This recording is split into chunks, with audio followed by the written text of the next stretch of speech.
Aquarium শুধু একটা জল ভরা কাঁচের বাক্স বা কোনো ঘর সাজানোর জিনিস নয়।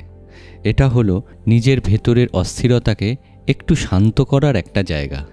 জলের শব্দ, মাছেদের ধীর চলাফেরা, গাছেদের দোল সব মিলিয়ে জীবনের সব ক্যাওসগুলোর মাঝে যেন ছোট্ট একটা শান্তির জায়গা। কিন্তু একটা সুন্দর এবং সাকসেসফুল অ্যাকোয়ারিয়াম একদিনে তৈরি হয় না। এখানে লাগে ধৈর্য, সময়, যত্ন আর ভুল থেকে শেখার মানসিকতা। আজ যে ট্যাঙ্কটা ক্লাউডি, কাল সেটাই ক্রিস্টাল ক্লিয়ার হবে। আজ যে মাছটা লুকিয়ে থাকছে, সঠিক এনভায়রনমেন্ট পেলে সেও একদিন সুন্দর কনফিডেন্টলি সুইম করবে।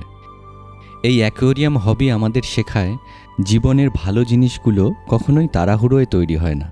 অনেক বাধা আর ব্যর্থতা পেরিয়ে ধীরে ধীরে তৈরি হয়।